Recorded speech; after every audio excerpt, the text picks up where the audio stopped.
I think it's safe to say that this is the most anticipated Backyard Brawl in a long time. Certainly in this installment. And the rebirth in 2022 was rocking. It was much anticipated. But this one, with the return of Rich Rodriguez as head coach of the Mountaineers, his first game against Pitt of any kind since the infamous one in 2007, brings this one to another level. The 1-1 Mountaineers against the 2-0 Pitt Panthers.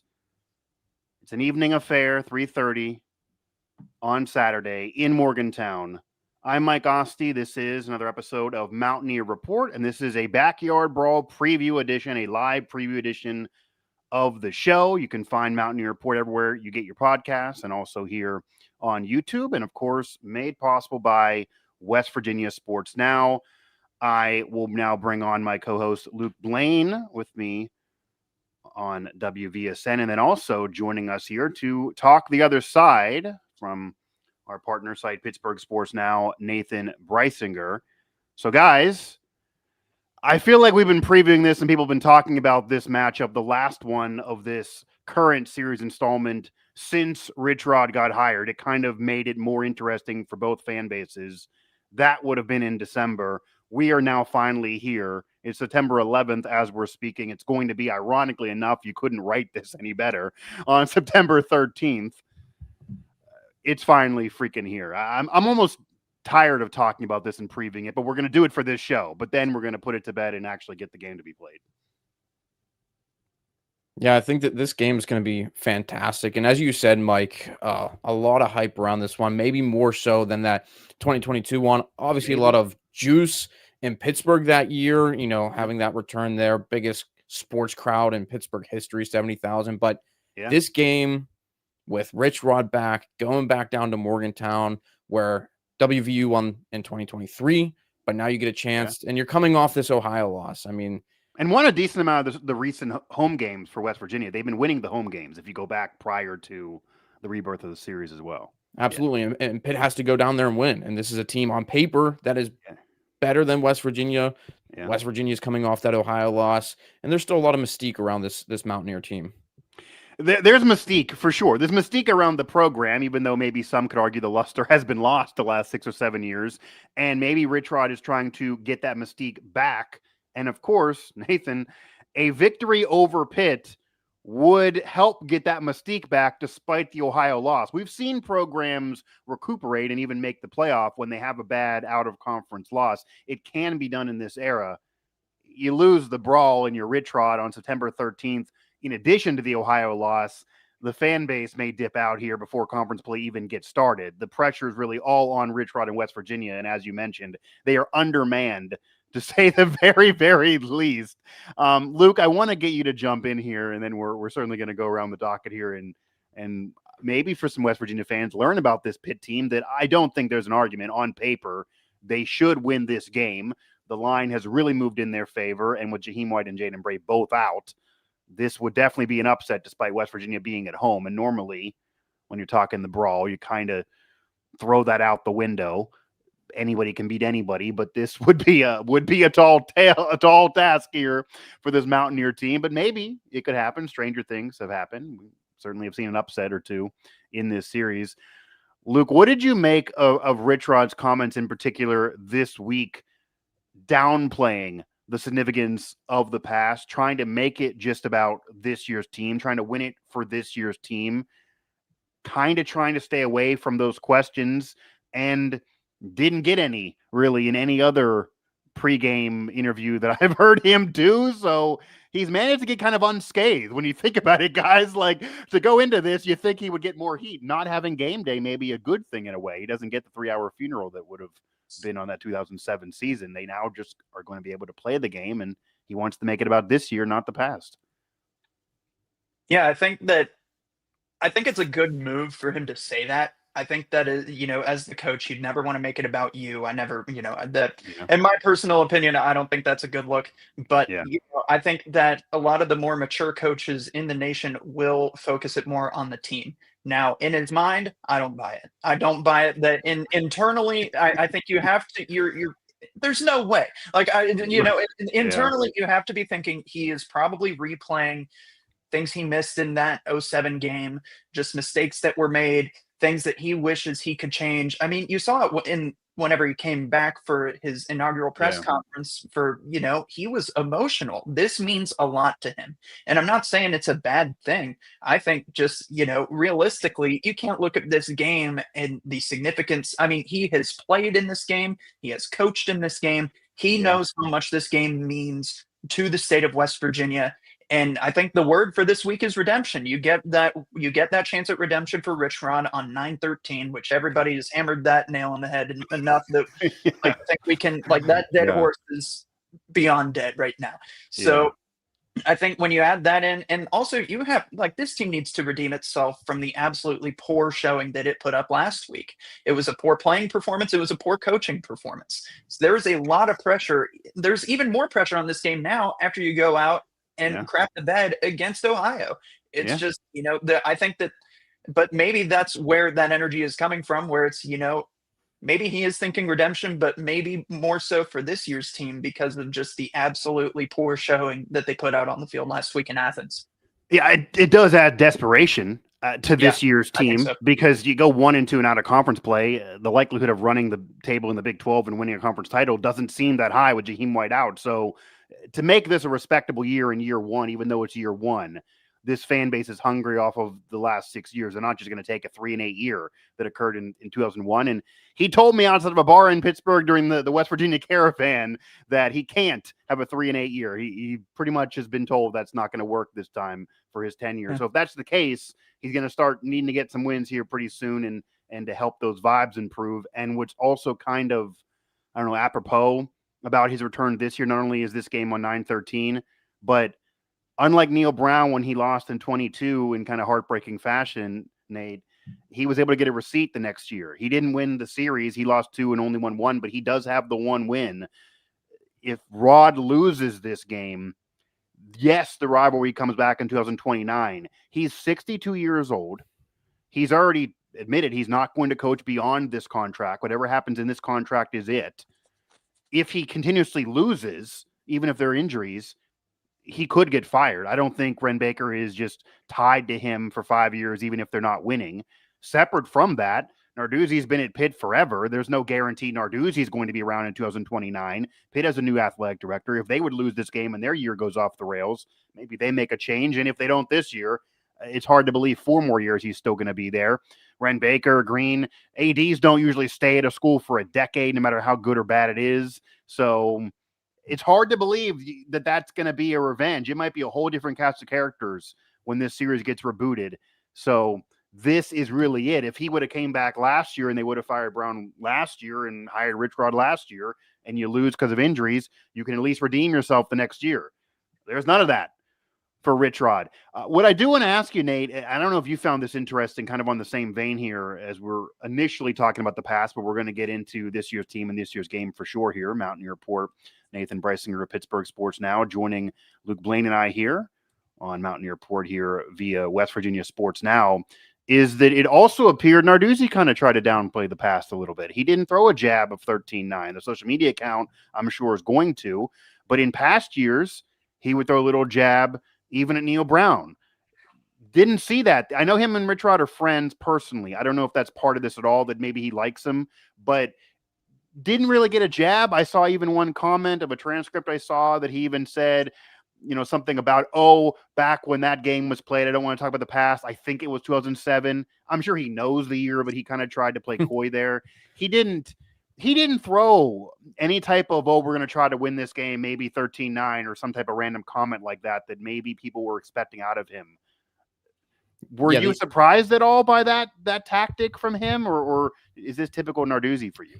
No, I'm not surprised. I think at this point in this series, this current 4-game installment, because you had that in 2022 because it was so fresh, and that was the last big memory for Pitt, the program, the fans of that 2007 game. But now you have 2 wins in this most recent installment, a really good game last year that they won in the final 5 minutes of the game. And even in 2022, same thing, last 6 minutes that they came back in that game. But he did say early on at Monday in his press conference about West Virginia still having old scars. I But did then see he that. sort of said a time frame of 35 to 40 years, but I think he's really pointing at You would that think. 2007 season. But no, I think he's more focused on this most recent installment, these last 4 games. And I think Pitt center Lyndon Cooper put it in a good way. They're trying to leave their legacy on this current part of the rivalry with this game. So I don't think they're looking back. I don't think they're looking a little bit forward that they're not going to play them for the next couple of years.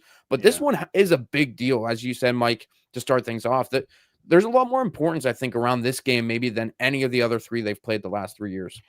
Yeah, and I think there might be something from Narduzzi. Tell me if you think this maybe is accurate, trying to read the man's mind, which is a risky tactic here, trying to read into Narduzzi's mind. It's a scary place, I'm sure. But he can't go back and get credit on himself for 2007, even though the program's going to bring it up forever, no matter what happens. If he's the head coach that Rich Rod kind of gets his receipt against, or gets the win and then they don't play and then they're not back again, I mean, I don't think Narduzzi wants to go out with having the last brawl be a loss for him in Rich Rod's return, and then he doesn't get another chance for 4 years. It's not like he's a young man either to imagine that he'll still be there at that point. This maybe is something that he kind of just wants to play it close to the vest, because there's more pressure on Rich Rod for sure, but there's a lot of pressure also on Narduzzi. You can't get to the level of Rich Rod pressure, but there is still pressure on Narduzzi. His fan base, if they lose this and then have a bad year, could turn on him. And then I don't think he wants to be the coach that, because you just expressed it. Pitt has been, well, they had the 3-9 year, but the last 5 years, Pitt has certainly had more success than the Mountaineers. The Mountaineers, from Neil Brown's hiring to now, and I don't mean this to be throwing shots at Brown, it's just the facts, has been the darkest period for West Virginia football history since the 70s. It's just a fact. And if you go back further than that, you're talking about the 30s. Like, it's been a while since the Mountaineers had this long of a stretch, not getting ranked, not really being relevant. But in the brawl, even with West Virginia having down years, the brawls have always been close. Pitt, as you mentioned, had to come back in several of those games. They did win 2 of the 3, and the year they lost, they can blame on Jerkovic, and they had a really, really bad year that's kind of uncharacteristic. But if they lose this, then it's 2-2. And I think it's going to get to a point where you can talk about 2007, but Narduzzi's going to probably sit there and say, I didn't win that game. We're 2-2. And, I don't have anything up on Rich Rod and the Mountaineers. So, like, there's kind of pressure on him. Do you think that's at all accurate that he's feeling now, and maybe why he's choosing not to throw the jabs that he did throw before 22? Because 22, he was throwing haymakers before that rivalry got started again, but he knew he had 3-4 games in front of him. It's different now. And Narduzzi's such a player's coach that I think in 2022, he needed to do that a little bit to get the guys, into that rivalry. Whereas Rich Rod, 70, 80 guys new to this program that you have to teach them about the rivalry. Now, Pitt's roster, about half of them, if not 75% of them, know this game. No, some of them were there in 2023 when they lost.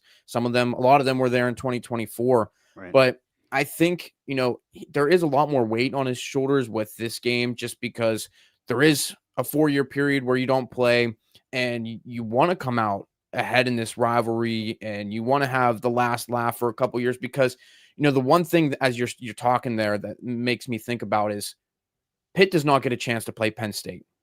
Obviously, whatever goes on there, but in that recent 4-game stretch, Pitt was 1-3. I don't think they want that to happen again. I think they want to be on the other side where they're 3-1 and they can say, okay, yes, we were 1-3 against the in-state rival and one of the top powers recently in college football in the Big Ten, but at least we went 3-1 against this really regional rival that's just right down the road. And there's a lot of hatred, a lot of fun hatred in this rivalry, where maybe the Penn State Pitt rivalry is more arrogance from the Penn State side, where this one's like, both sides, you get a chance to, both teams win. West Virginia, obviously, in 2023, but I think this game, you get to go out on top for at least this part. And if Narduzzi's done within the next 2, 3, 4 years before the rivalry comes back, he can say that he went 3-1 against a rival, because in some programs, it means a whole big deal to go and beat your rivals, Ohio State, Michigan. They want to beat their rivals. They don't want to lose to Michigan. Yeah. West Virginia, of course. They don't want to lose to Pitt. Ohio State wins the national title, and Michigan fans are talking smack all year because they won the rivalry game. So I think that's the same thing. Exactly. He's probably thinking to himself, yeah, okay, Jaheim White and Jaden Bray are out. Maybe we're going to have a better year overall. But if we go win the ACC and lose to West Virginia, Mountaineer fans are going to bring it up all day, every day. It matters what happens on the field. And if you go historically, Pitt has about a 20-game edge in the rivalry, but they also have 20 more home games in the rivalry if you go way, way back. And for the last 50, 60 years, it's been really, really close regardless of what's going on with these programs. And it's kind of also odd, Nate, if you look back at history, it's very rare that these two programs are good around the same time, but the games are always close. But to be 3-1 in a 4-game stretch, there are not many Pitt coaches that can kind of say they owned the Mountaineers in a series, even though the games were close. A 3-1 edge is a 3-1 edge. A lot different than a 2-2 edge. And I think especially because as you're talking, Nate, I also was thinking, I'm sure Luke can attest to this, you do know what's going to be the comeback if Narduzzi and Pitt win this in a blowout, which I think is on the board because of the Mountaineer injuries. West Virginia fans are going to say it's year one, it's 8 new players, Jaheim White's out, Jaden Bray's out. What can you do? Pitt's more ready for this with more of a veteran team.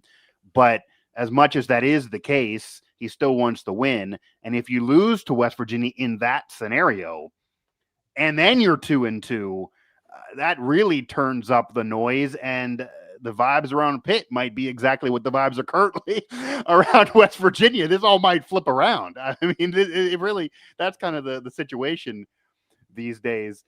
Luke,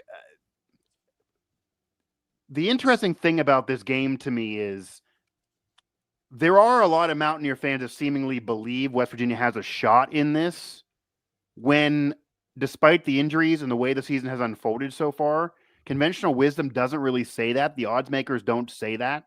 Why do you think there's, I don't know, is this just like cockeyed optimism here, or are West Virginia fans kind of hoping with their heart?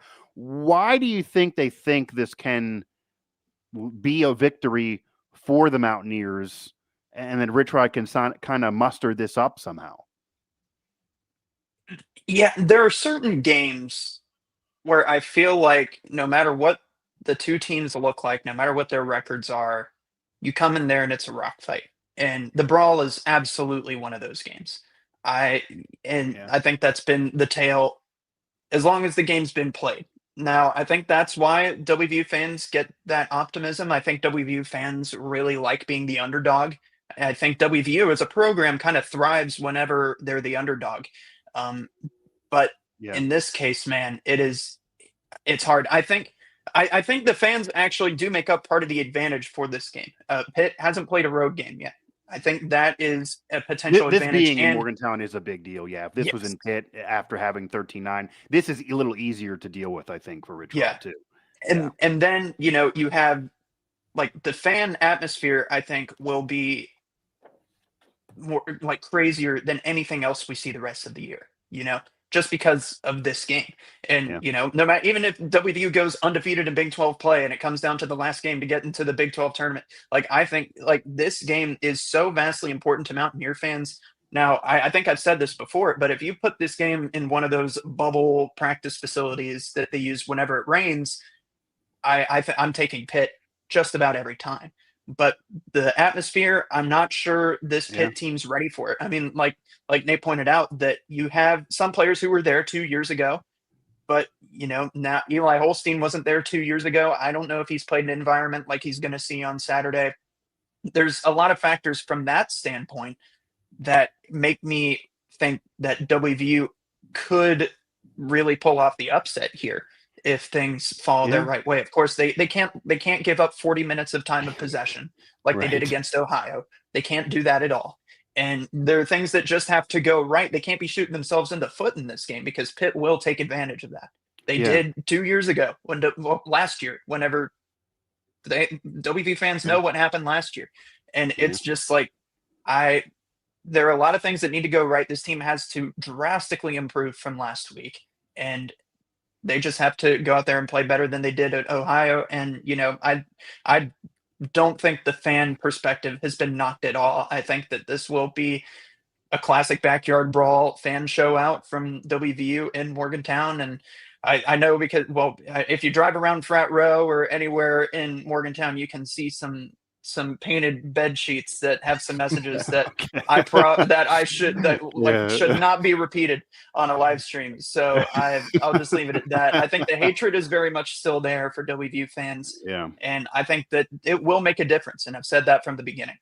Yeah, and there's also a difference right now of the states of the program. Obviously, West Virginia Yeah. does have a history of winning and wanting to win, but this is year one for a new coach. Most reasonable Mountaineer fans, if they get a win over Pitt and maybe make a bowl, it's going to be okay, and then they'll be hyped for year two, and maybe that's where you try to worry about contending in the Big 12.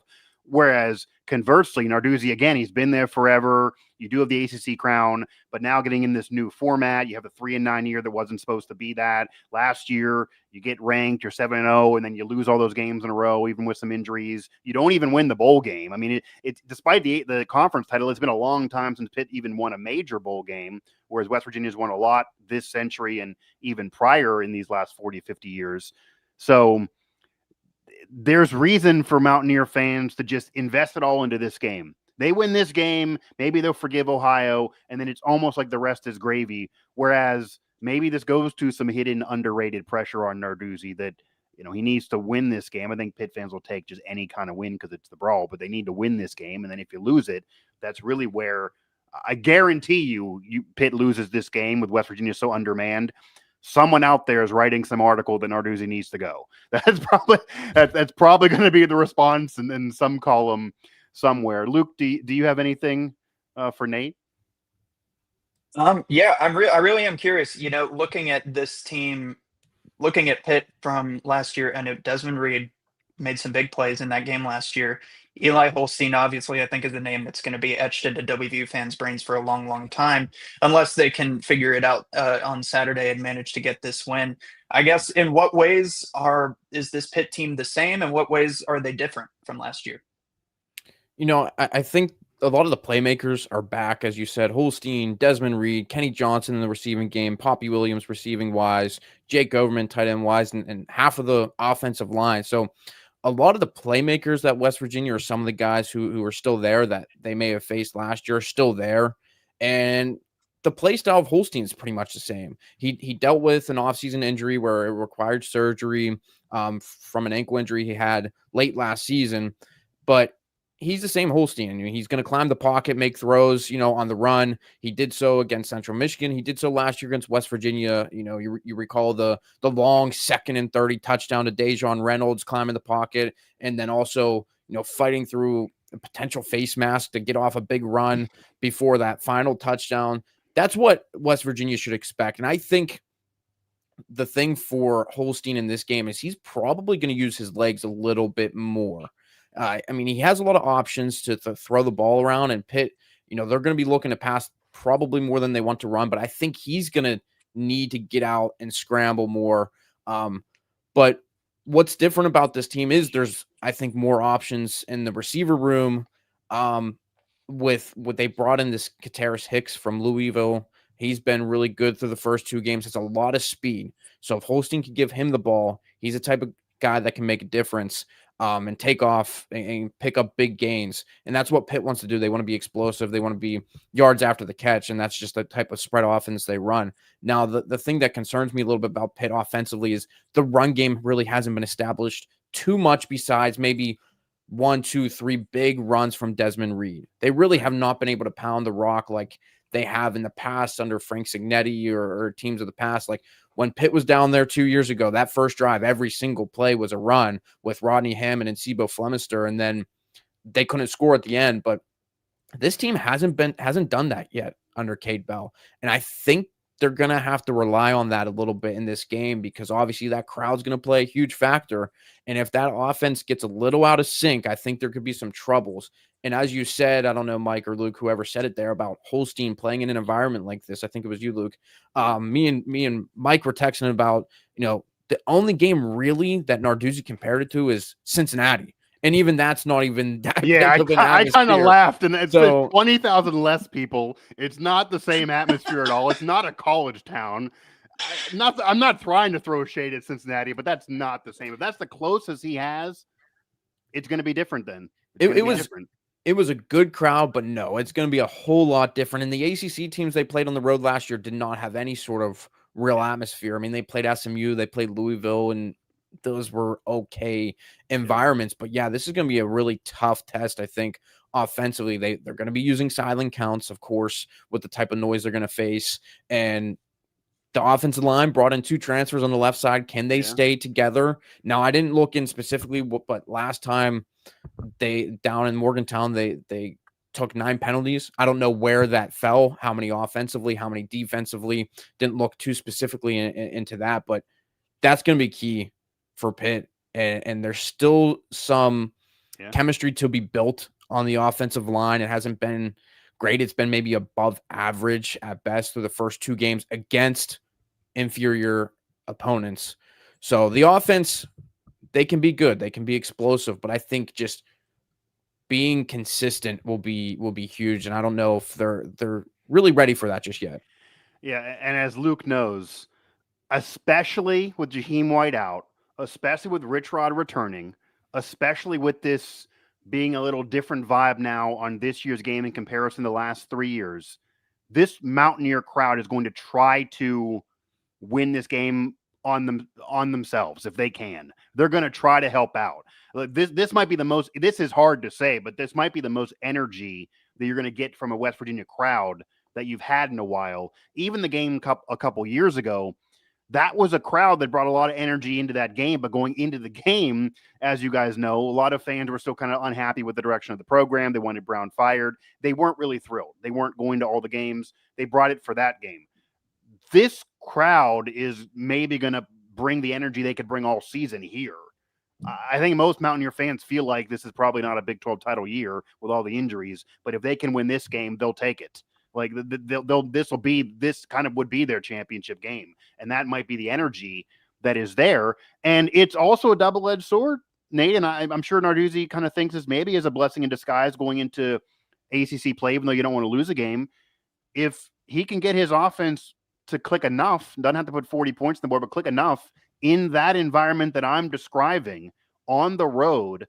And even if they cover the spread and win by 7 or 7.5, and that's it, or even just get a win in general, I'm sure his speech after the end of the game is going to be, we got through, a difficult environment. Now we're ready for ACC play. The environments we're going to get there aren't going to be harder than this, even if those teams are better. So if you can do this, you can do that, and then he'll really be able to gauge his team maybe more than some of the teams he'll play in ACC play who maybe had easier tests in out-of-conference play. Because despite the Ohio game, another thing RDZ was trying to, he was almost trying to downplay the West Virginia's loss to Ohio. Like, he's just a down player. Although those 2 press conferences are a little different than a couple years ago. He just downplayed everything all day. And what I do think would be West Virginia's only hope. And Nate, you mentioned Pitt not trying to get, needing to try to get things going on the ground. And the way you describe Pitt's offense, it also makes me think that Rich Rod would probably secretly love to be coaching the Pitt Panthers in a way, because a mobile quarterback running the spread with speedsters around him is exactly what he had back in the day and doesn't really have right now. But if the Mountaineers are going to win this game, it's going to be a rock fight. It's going to be probably like 2 years ago. And I don't know if you watched the Ohio game at all, Nathan. A little bit. Caught it leaving Acrisure Stadium for because what I was going to say, I think the reason why Mountaineer fans maybe can have a little bit of optimism here, the one unit that West Virginia needs to be good when they win the brawl has been good and was good against Ohio. Their defense looks way better than a year ago. I highly doubt Zach Alley's blowing a 10-point lead with 4 minutes left with that aggressiveness on that defense. That defense was turning over Parker Navarro play after play. They forced 3 interceptions. Navarro hadn't looked that bad his whole career. Their defensive game plan was the best he'd seen in a while, and they put a way better effort than Rutgers put up against him. The reason why West Virginia lost, they had no offense. They couldn't move the ball and couldn't score, and obviously you have to figure Pitt will, and maybe that's why the Mountaineers maybe are predicted to lose this game, because Pitt, if they just get 20 points, it's probably enough to win this. But West Virginia's defense has been forcing turnovers every game. They can force turnovers. And I think if West Virginia starts forcing turnovers and Eli Holstein hears the crowd and then they force an interception, and a couple of times they were close to taking it to the house. That's what won them 2 years ago. Beanie Bishop. They were able to take it to the distance. If they can get defensive scores and force turnovers, even if their offense never gets going, that's how they can win the brawl. That's what happened. With Nico Marchio had 80 yards of offense and they won the game 2 years ago, as insane as that is. So that, I think, is the plan. I do want to ask you, though, how much of Pitt's success so far has been what you expected? Now, everyone expected them to win these games, but I know there have been some colleagues of mine that cover Pitt that have talked about they haven't really been impressed by Pitt, despite wins and a big win over Duquesne as an FCS, and then Central Michigan kind of was in the game for a while. For you, how has Pitt played, judging them off of their competition so far, going into now their biggest game of the year? I think their offense has been pretty good. I mean, I wouldn't say super impressed, but they've done their job.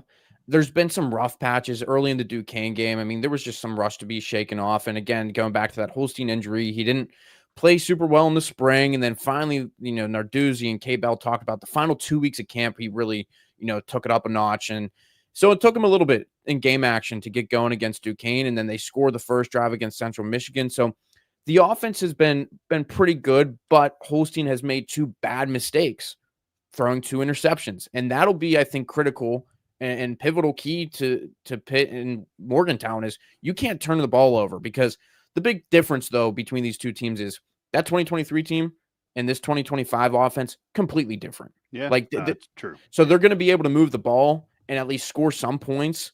Now, that offense in 2023 with Jurkovic, it was really one-dimensional. Phil really just could not throw the ball. Whereas this team, it's still kind of leaning one-dimensional, with Holstein more or less throwing the ball. I think they've thrown about 70 passes to about 53 rush attempts. And the big thing, though, offensively on the ground is Desmond Reed can rip off a big run. Now, if he's swallowed up and West Virginia can be disruptive in the backfield, it could be a long day on the ground.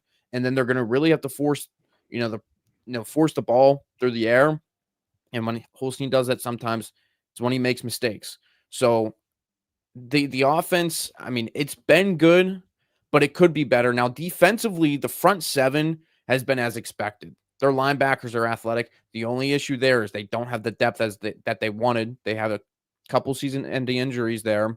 So it's really up to their top 3. And those 3 guys of Kyle Lewis, the All-American, coming back, Rasheem Biles and Braylon Lovelace in the middle, those guys are going to play like 98% of the snaps here in Morgantown. And then the D-tackle room's pretty deep. They got a 4-man rotation there. And the edge rushers, they're still trying to figure out to get more pressures, to finish more off the edge. They've been getting some good pressure, but the sacks, there's still a lot left on the table. They've got 9 so far, which is like 4th in the nation right now, 4th or 5th. Still pretty high, but there's still a lot left on the table, a lot left to be desired. The front 7 looks solid. The secondary, I mean, if West Virginia can attack the secondary, and Narduzzi talked about a lot of eye candy, and getting the defensive backs to stay disciplined will be huge.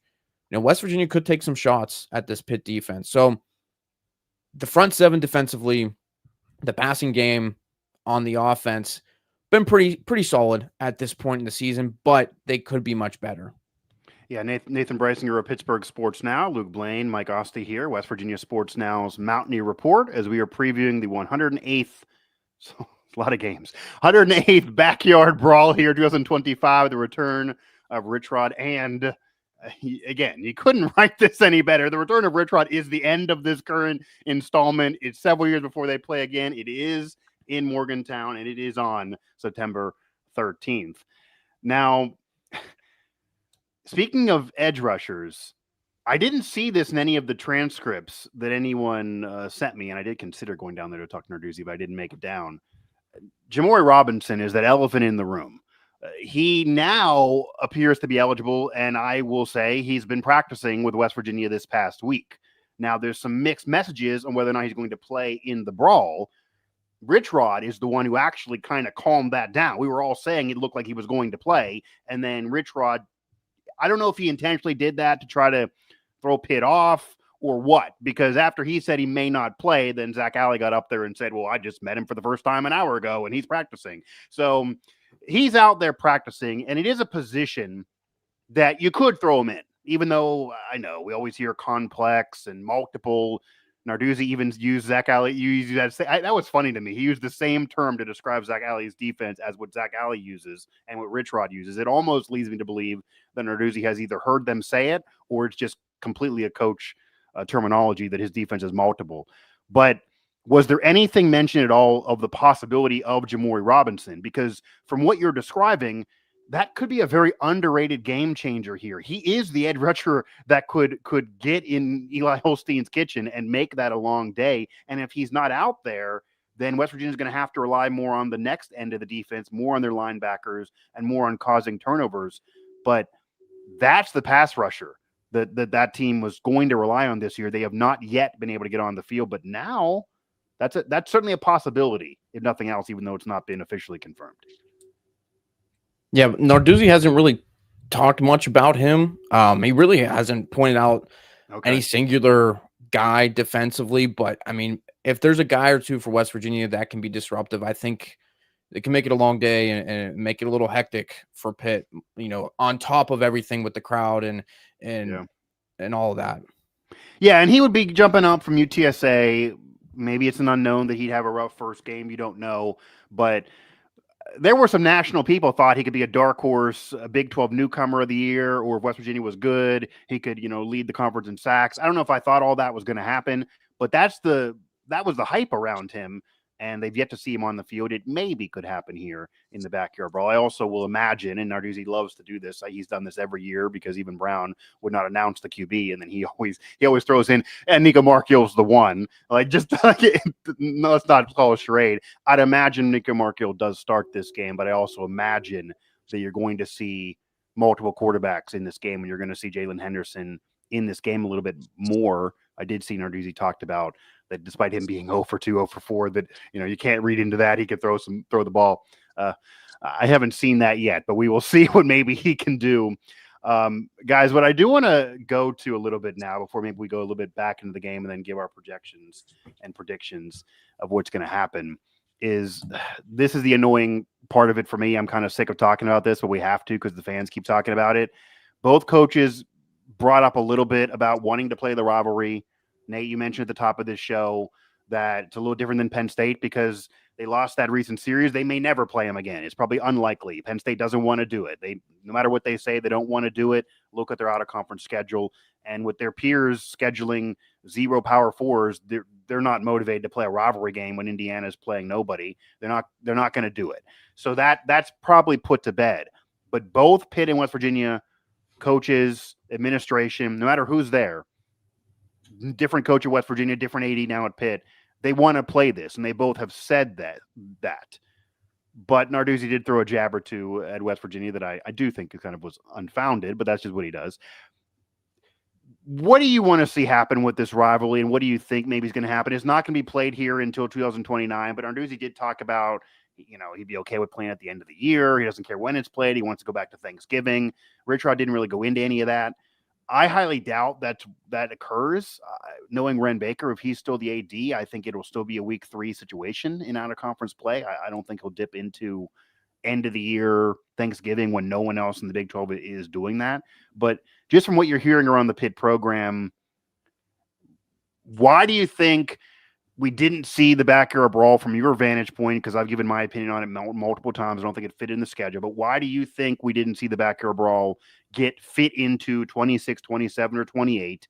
And then do you think there's a real chance that the Brawl is played some other time than week 3 of out of conference when it does start back up again? No, I don't see it, the game week changing at all. I think it's going to stay early in the season. I mean, very rarely at this point too, in this era of college athletics, do you see, big out of conference games played like that anymore. I mean, Clemson, South Carolina, maybe Florida, Miami, or Florida State, Florida, Miami. But I know those two, Florida and Miami, play in, I think, 2 weeks. But I don't think the game week will change. But just from our vantage point and just from what Narduzzi said, I mean, it sounds like they've made an effort, but really, as you said, Mike, I mean, you can't look too much into it. And of course, I mean, just everything scheduling wise has been just so hectic. And I know Pitt, obviously, they have a couple of out of conference games coming up. They got a Wisconsin home and across the pond series coming up when they're supposed to play in Ireland in 3 years in 2027. And Notre Dame is sprinkled in there a couple years before this series comes back for Pitt and West Virginia. So I just think in the end, really, I mean, both sides, I think, probably made an attempt, but in the end, it's scheduling. I mean, just the difficulties of scheduling. And right now, the benefit for Pitt and why they probably can work it in a little bit more is they still play 4 non-conference games. Yeah. And that very likely will change here in the next year or two, which will make it a little bit more difficult. But both schools still really want to play and have expressed that they want to play. So I think those games will still absolutely be on the schedule moving forward. 2029, obviously, when the games come around, like they're not going to obviously cancel that series when it comes back around. That would be wild. Yeah, it would be. But I just think it comes down to the schedule dynamics. Yeah. I mean, in all honesty, that's what it is. Fans like to go back and forth on who's to blame. Oh, you don't want to play me, etc. In raw reality, it's neither school's fault on why they're not going to play next year. It may be an administration from 15 years ago if you really want to argue, but once you got to this point, there was no way to fit it in. You can make an argument now that Pitt's kind of, on the verge of what West Virginia's been doing the last several years that Ren Baker said was unreasonably hard. They're borderline stacking out of conference games that are, I mean, when you look at even some rumors and reporting and what you already mentioned with Wisconsin, I think UCF's in there. I mean, they could have a year with 11 Power Fours, which nobody's doing anymore. And the Mountaineers did for several years in a row, which was a negative for the program. And now they're trying to get away from that. That's part of why they canceled the Alabama series. And you also did mention Pitt only playing 8 conference games in the ACC. I'd imagine that's changing. Now the SEC goes to 9. The Big 12's been 9. The Big 10 is 9. They would kind of get left out in the cold. And even some comments from the committee that maybe they would look at, that number of games. So if that's the case, I'd imagine they're going to go to 9, but that would leave you with 1 Power 4 and out of conference, what you probably should do. And it probably should be the Brawl. But for even both of you, because of the difficulty with scheduling, do you guys want to see the Brawl every year? Or if these programs have, hypothetically, Pitt goes to 9 conference games as well in the ACC, and then it's 9 for both, and they only want to play 1 Power 4, would that be boring where you want to mix and match and get another one in there? If they play the Brawl every single year from 29 on and continue it after that 32 game, you never would get anybody else. That'd be it. I mean, the Penn State series would completely be killed. You would never get West Virginia, Virginia Tech again. There would be nothing. There'd be no Pitt has played, some of these historic programs. Do you want to see the Brawl every year, or do you want to be able to see both of these two programs kind of have some ability to tinker with the schedule? That's the issue. There is a negative of playing the Brawl every year, even though most fans want it. I think when it comes to this game, and in West Virginia's case specifically, I think it's so important to have those regional rivalries because you really don't have that now. Ever since WVU joined the Big 12, I mean, the closest thing you have is Cincinnati, and it's like, yeah, okay. And the conference won't even give it to them. They don't even protect them as a rival. Yeah, exactly. So it's when it comes to those teams that are around you that you can just truly hate, and from the fan perspective, I remember being a student at the Virginia Tech game. That was a big deal. That was a huge deal because we had that close proximity rival that it was important to beat. And I have this is the game that fans get excited for the most on WVU's side, I think, specifically. I mean, because the Big 12, kind of a coin toss, and also all of those teams are so far away, and just the fact that WVU really hasn't been a contender in the Big 12 for such a long time. And I don't know. I think from the fan perspective, I think you do want to keep that. I think that is the main source of energy for WVU fans, specifically in the past few years when it comes to WVU. I remember people, like when I was a student, I remember people talked about the upcoming season and, oh, I can't wait for the Backyard Brawl. Can't wait to go to the Pitt game. Can't wait to this, that. You didn't really have that before that. I mean, my freshman year was the Brawl didn't get renewed till my sophomore year. So freshman year, nobody was really excited for that season. But also, I mean, it was also because of, in the thick of the Neil Brown years. So I don't know. This game just feels like such a shot of adrenaline for the fan bases. I feel like as an athletic department and in terms of, all the money that gets brought in, all the people to come into Morgantown, I have to think that this would be a net positive for the team. Yeah, that's all true. But you did also talk about the Virginia Tech game, which, knowing Ren Baker, as long as he's AAD, I know a lot of West Virginia fans, their dream out of conference schedule is Pitt, Virginia Tech, and then some maybe care about Marshall and some don't. Yeah. But you're not going to play Virginia Tech ever if you play the Brawl every year. Ren Baker is, I do believe he's true to his word that he's doing the one Power 4 and out of conference play. Now, Nate, something that Luke brought up is also interesting from a Pitt perspective because they are not in a college town. They're in a pro market. It is harder to get fans excited, even if they would have a championship year. So whether fans like it or not, having West Virginia come to Acrisure guarantees a sellout, guarantees money that will go in Pitt's pocket. Pitt could laugh, whether it doesn't matter whether it's 75% West Virginia fans, they're taking the home revenue gate for that game. It is their home field. If you lose the Brawl, you lose that. But it could be a sense of if they go to 9 conference games, then do you want invested in the Brawl every single year? Because based on how Pitt has scheduled up until this point, it may change. They've liked to ease into years pretty easily with easy games, the Duquesnes, the Kent States, Youngstown State, and then get a group of 5 in there. Then if you're playing the Brawl every year, I mean, this also is separate if they somehow are in the same conference in the future, but to say they aren't. From a Pitt perspective, money also matters to them. I mean, it's not like they're rolling in cash either. And the gate would be very important for them to gain by playing the Brawl, but then you would lose everything else. Do you think a Pitt fan would be mad if the out-of-conference schedule becomes what the Mountaineers have been dealing with, if they go to 9, and then it's Brawl every year and they agree to that, and then you never see anyone else in terms of a power program in there outside of the ACC in West Virginia? I think there would be more of a preference to have West Virginia on the schedule, especially, if you're not going to play Penn State. And I agree. I don't think that game will come back. And I don't think Pitt should play that game because Penn State doesn't want to play that game. And let's be real, though, too. Pitt is not going to win many of those games either. At least the West Virginia matchup, it's pretty even. It's a lot of toss-ups every single year. Penn State just better recruiting, better overall team. But I was going to go the same avenue. West Virginia's experienced that recently as well. Starting years with Penn State. And I was going to go the same avenue that you went with.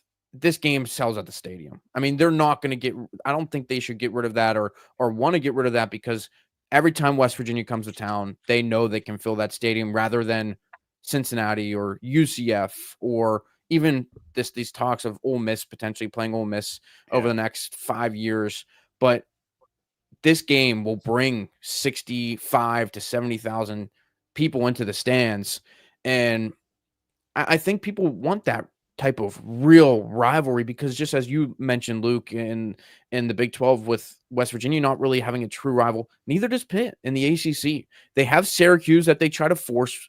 And then I think the other 2 protected games are like Boston College and Louisville. And there's no weight behind those games in terms of any sort of rivalry or deeper sentiment.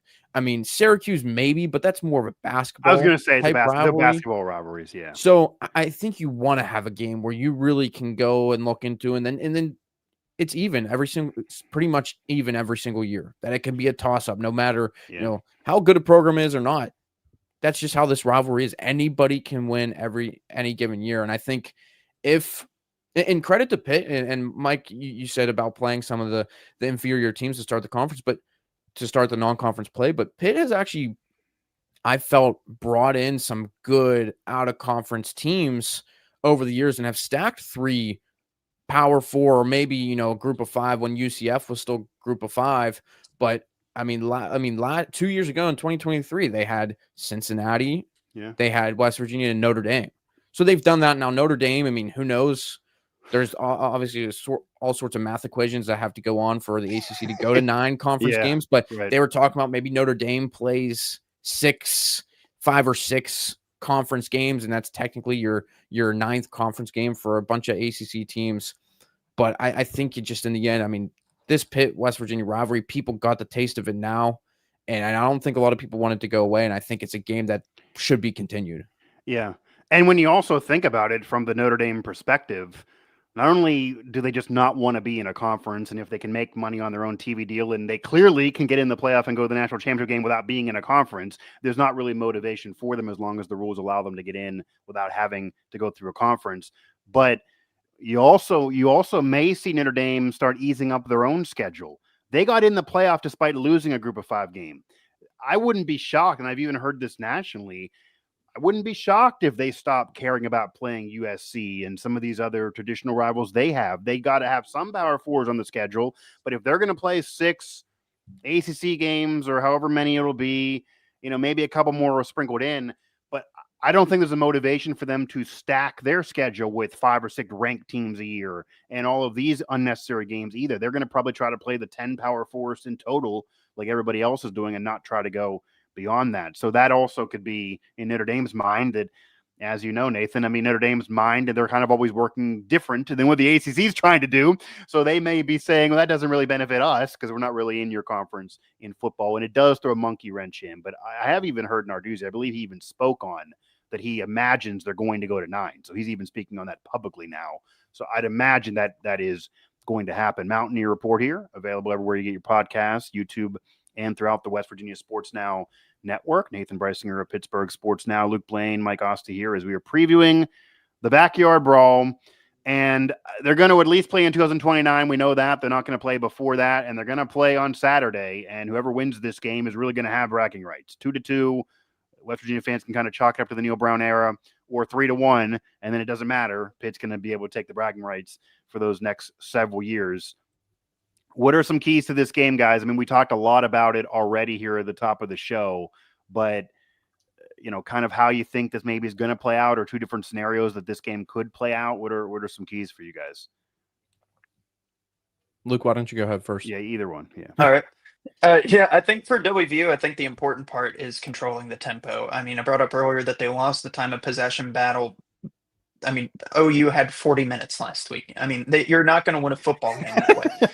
It's unbelievable. It's unbelievable to have that ball that long. Nathan, you don't know what we had to deal with, man. They didn't even have bathrooms for a whole half. Literally, the bathrooms broke in the press box in the second half. Mike Montoro, who you spoke to, and I had to go to the Concord to go to the bathroom. They literally told us in there that this is just what happens there, and they're already at budget, and they're not going to be able to fix anything. And that's what I always told the West Virginia fans, too, that they're worried about money. Do they have money? They couldn't do a better roster. They got more money than Ohio. They got more money than Ohio, who doesn't have bathrooms. Go ahead, Luke. That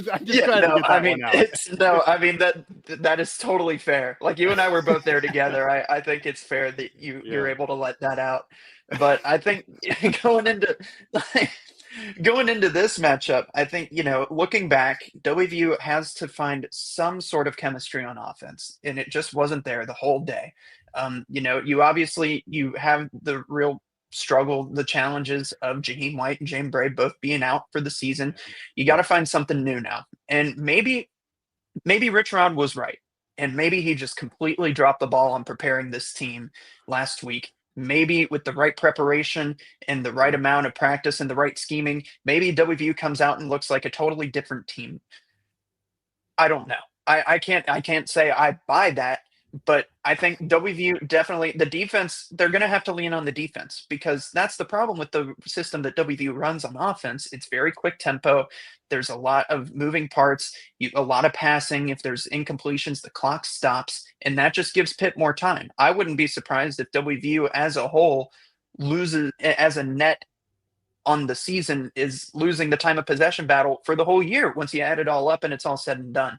But it's also from the standpoint of defense really, really has to step up in the first half, because WVU, you kind of forget about it because of the final with Robert Morris, that WVU had a pretty bad first half. 10-7 at halftime. You're not going to get by playing like that, not in the Big 12 and not against Pitt. And they certainly didn't get by with it last week. So it was just bad football all around last week. You really got to flush that one out of your system. You got to learn from it. I say let Nico throw it some more. I really liked the way he looked whenever they let him air it out. I think these short routes, these short reads, I'm not sure that that's a sustainable form of offense at the power 4 level. So that's just going to have to be, you're going to have to adjust. You're going to have to use the crowd to your advantage. I say kick off first, let the crowd keep that energy up. I think that was a big missed opportunity for Neil Brown with Penn State last year. I know Neil Brown liked to receive the ball. I think that took the energy out of the crowd. He literally did like 27 games in a row or something ridiculous, and then tried to tell us that, it's just a random stat out there. It's a record in the history of the sport. Like, I don't think it's yeah. But, I mean, yeah. If you have that opportunity, kick the ball off, make Pitt face the crowd at its peak, which will more than likely be near the beginning of the game. So I think just controlling the clock. I think the defense has been great, like you said. I think the defense will be what keeps this team in the game, and it will be what keeps it close. I really do see. I'm not sure either team will reach 30 points in this game. I wouldn't be surprised if they did.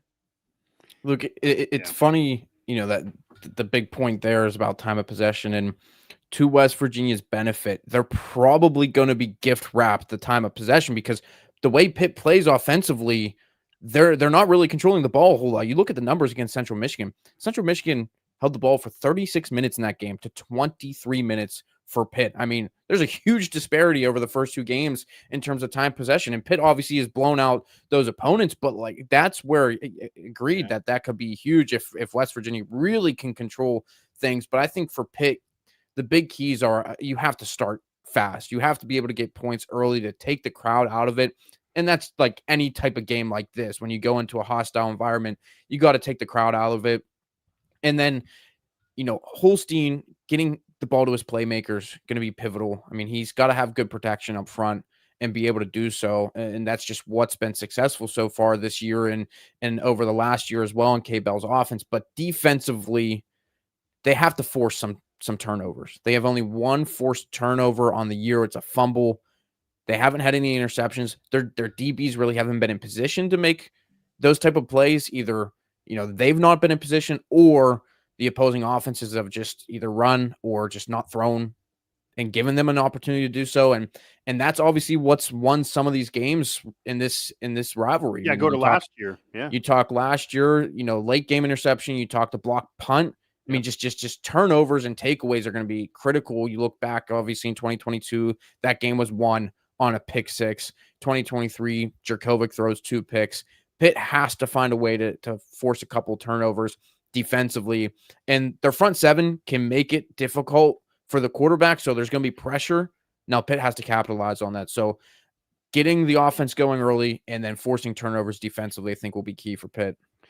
Yeah, and it is interesting because I would imagine that if West Virginia wins, they're going to win the time possession battle. But as kind of you were talking, Nate, and this is what Rich Rod was doing back in his first tenure, not winning the time possession battle doesn't automatically mean you're going to lose if you have a great offense. I mean, the Pat White offense was scoring so quick and there were so many big plays that they didn't win time of possessions in some of those years, but they're winning 10, 11 games every single year because they were stacking points. And that's kind of what Pitt's been doing so far this year. So we'll see if that even matters. Maybe Pitt wouldn't care if they win the time possession battle if they're scoring points. And I think the only chance for either one of these teams to have a blowout win would be Pitt. I don't think West Virginia is going to be blowing anybody out with this roster, but there's kind of two options here. Pitt wins this in a blowout, or West Virginia and Pitt play another rock fight. This is really, really close down the wire. And as you mentioned, it comes down to who makes more mistakes, if there's turnovers or if there's not. And Mika Markiel, made some towards the end of the Ohio game. I don't think he's as turnover prone as Garrett Green was. That was kind of Garrett Green's issue. He kind of got, too aggressive, got kind of some Brett Favre in him last year that wasn't there the year before and tried to do too much. But it'll be interesting if West Virginia can get big plays moving. If I was Rich Rod, and obviously he's probably a Hall of Fame coach, and I'm not, but I would try for a big play earlier. They've been getting big plays with Cam Vaughn, who I imagine they're going to try to get out open and try to get big plays to Cam Vaughn. But it's not been early. They don't try early. They kind of feel out the game and then eventually go to those big plays. That they could be down 2 scores at that point if Pitt's offense clicks. So try a big play sooner. And if you want, I'm also going to kind of leave with this. If you want a feel-good story that this entire matchup seems like we're writing a Disney movie, and maybe if it ends, because West Virginia's never wanted to agree to this before, but maybe if they would win a Big 12 someday, or they win this matchup, maybe they eventually would agree to that 2007 30 for 30, and then you could write it and end it this way. If you want to have a script that way, there's a recruit that snubbed Pitt that's from Western PA that's on the Mountaineers. They have really not used yet, and that includes this year. It's pretty much just been jet sweeps. Narduzzi's mentioned that he thinks Rich Rod is holding things out that he has in his holster that he knows he can use, that he has not seen on film from those first 2 weeks. If there's a time you get Rodney Gallagher the football and you try, it is this game. He's going to wear a patch to honor his late mother. His family is going to be there. His sister went to Pitt. I don't think there's love lost between the Gallaghers and Narduzzi, from what I know. He went to West Virginia, kind of eliminated Pitt off his graphic even before the end of that recruiting session, kept Penn State on there, but Pitt was off earlier than they would have wanted to be off, from what I've heard. If you want to write a storybook ending here and game-winning touchdown for Rodney Gallagher, or have him get in the end zone somehow, or a big play for Rodney Gallagher, to have Rodney Gallagher only have a carry or two and not even a target as a receiver and a couple jet sweeps, and then you go ahead and end the brawl that way, that would be really, really disappointing. I think almost from both sides of media. I want to see Rodney Gallagher and see what this man can do. And if there's ever a time, it is now. So if God is writing this script, I almost feel like that would be the way to do it if the Mountaineers are going to get a win somehow, is to involve Rodney Gallagher in some way. But I don't think there's any way the Mountaineers win this game in all seriousness unless they're causing turnovers. Unless Pitt can probably win it even if they lose the turnover battle because they have a more high-powered offense somehow. But if West Virginia does not win the turnover battle or force turnovers, maybe even get a defensive score, I just then don't see how they put it together. I mean, maybe Nico Markiel can do what he did at Arizona. If you want to watch that film, that's the best of Nico Markiel ever. But it's hard to believe it, and we'll see what Jalen Henderson can do when he's in there. But he's kind of got bottled up. He had a couple big runs. He had some penalties that called him back, and he's overthrowing balls. So the passes that Narduzzi's saying to look at the stats, they're way over the receiver's head. So they're going to have to get more on target here. I guess we'll go to the picks then. We'll do our guest after. So Luke, what is your pick for this game? I mean, Pitt is the favorite here, but the pressure's on the Mountaineers. The pressure's on Rich Rod. I mean, this is that feel-good story if West Virginia can get a win, but it also could be doomsday if he goes in that post-game presser and it's a Pitt blowout in probably his last ever game against the Pitt Panthers. That would be a rough way to go and start his second West Virginia tenure as well. I mean, that's been the question that's been on my mind all day. I really just, how do I see this game playing out? And I can't confidently give my stamp of approval for WVU to win this game.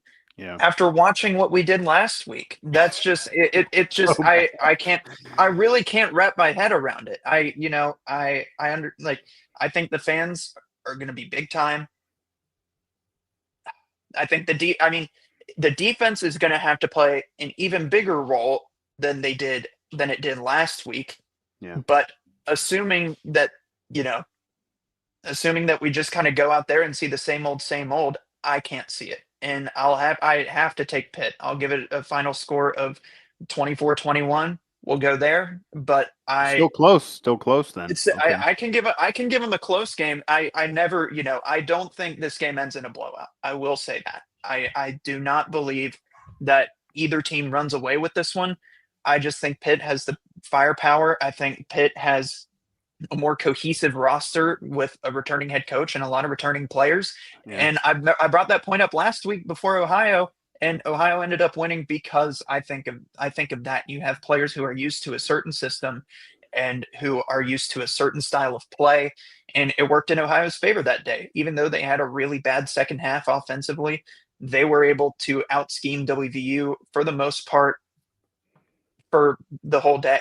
And I think that this is, just given the track record, I can't confidently pick WVU in this game.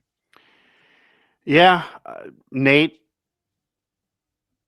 Yeah, before the season, I was looking at this game, and I just felt that Pitt, obviously, we talked about it earlier, on paper, looked better in this game. And now that, the game's here, I really don't shift that mindset. I think, putting this score out there, I've said it already earlier this week, but I think I have Pitt 30-10 in this game. I think I have not seen much from the West Virginia offense that really makes me think that they're going to put up enough points. I think Pitt's defense, especially the front and that defensive line, it's been pretty good against the run, and West Virginia just has not showed much at all, on the ground. And then, if they can limit anything big from Nico and whoever else is going to be at quarterback, I think defensively they're going to have a good showing, and then offensively they're going to probably break out 2 or 3 explosive plays, whether that's Desmond Reed or Holstein finding someone. I just think it's just one of those games that I think Pitt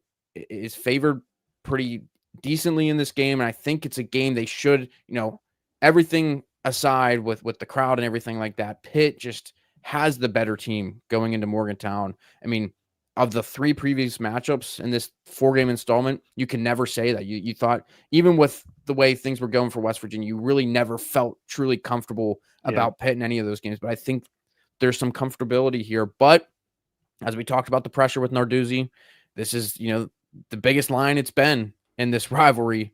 And crazier things have happened. Pitt, not the greatest at beating teams they really should, and beating by a wide margin. There's a lot of games they've let down. I mean, you can count on more than 2 hands the amount of times that has happened in Narduzzi's tenure. But I have Pitt by 20 points in this game.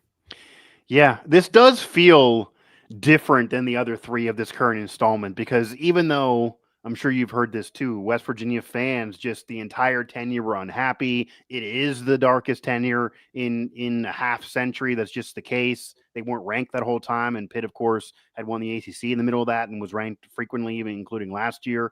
But roster to roster, if you look at recruiting ranks, transfer portal ranks, they were pretty even. And I think we might have talked, or even other colleagues going into last year's game, nobody really knew. There were a lot of people even on the Pitt beat that thought West Virginia was going to win that game. They were coming off a 9-win year.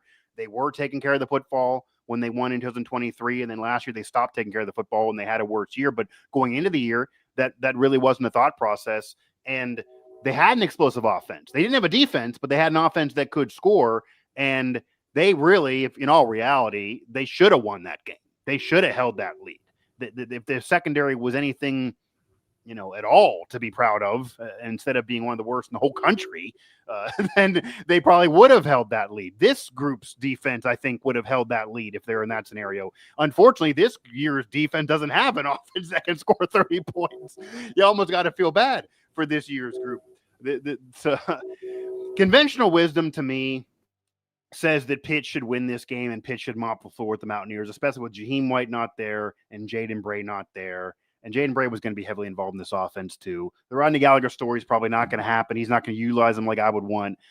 Cam Vaughn's not going to get it done on his own, and he also has turned it over as well as scoring touchdowns this year. So he's far from perfect. Nico's been inconsistent. Jalen Henderson hasn't showed me enough nearly at all. The tight ends, who Rich Rod said he was going to use more as pass catchers than what he did before, they can't catch the ball. So it's kind of hard to be a pass catcher. I mean, they're literally not able to bring it in, even on wide open plays. If that stuff occurs and Pitt's going to score in this game, then it's going to really be a long day, and that's how you get to the 30-10 score.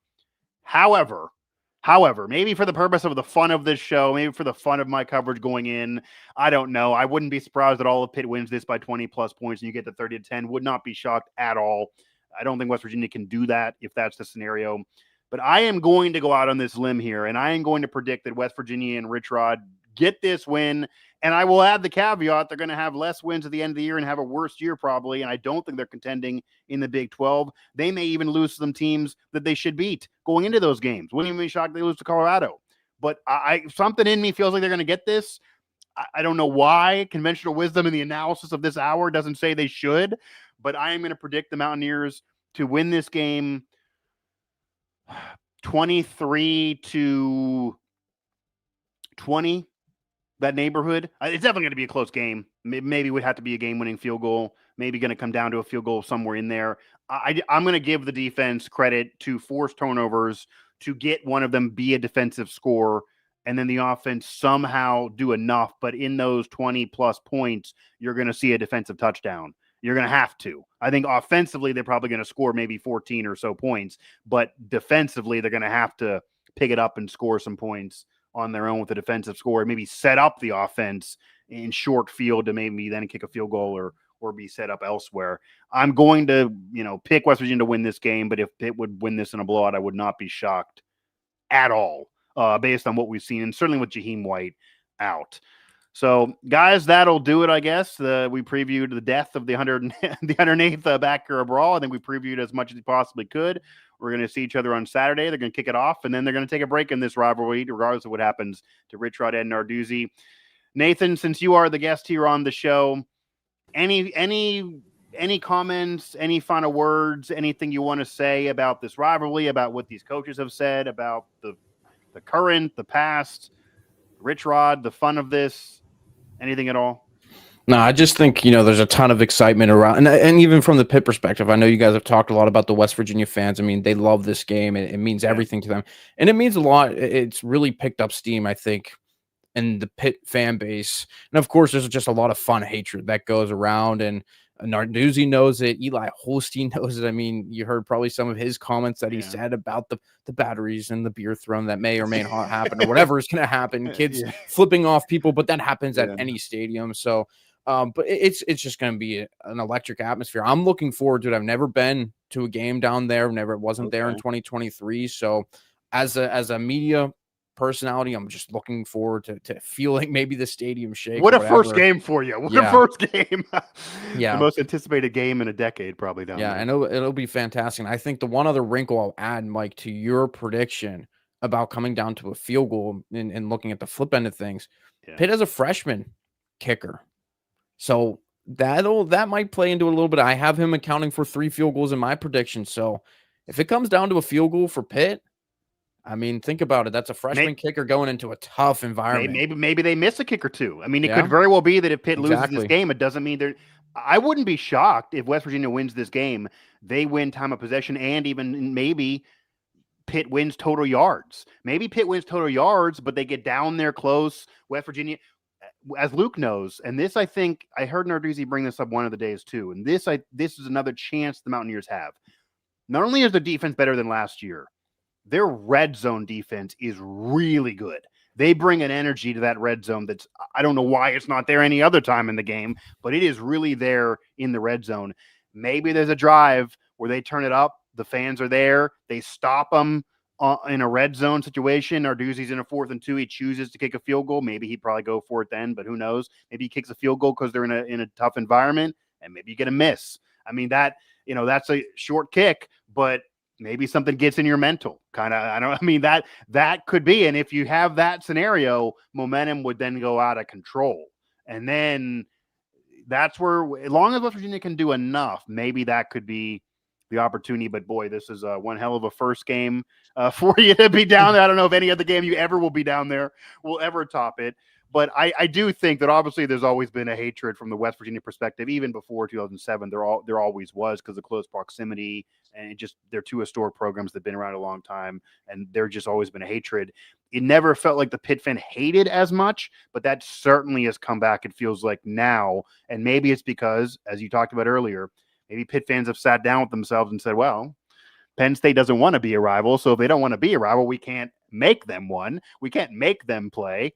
We don't really care about Boston College and Syracuse and Louisville and those schools. We like to win the ACC, but outside of that, Clemson, you can't be a rival with a recent dynasty who's has much more money than you. Like, that would be rough.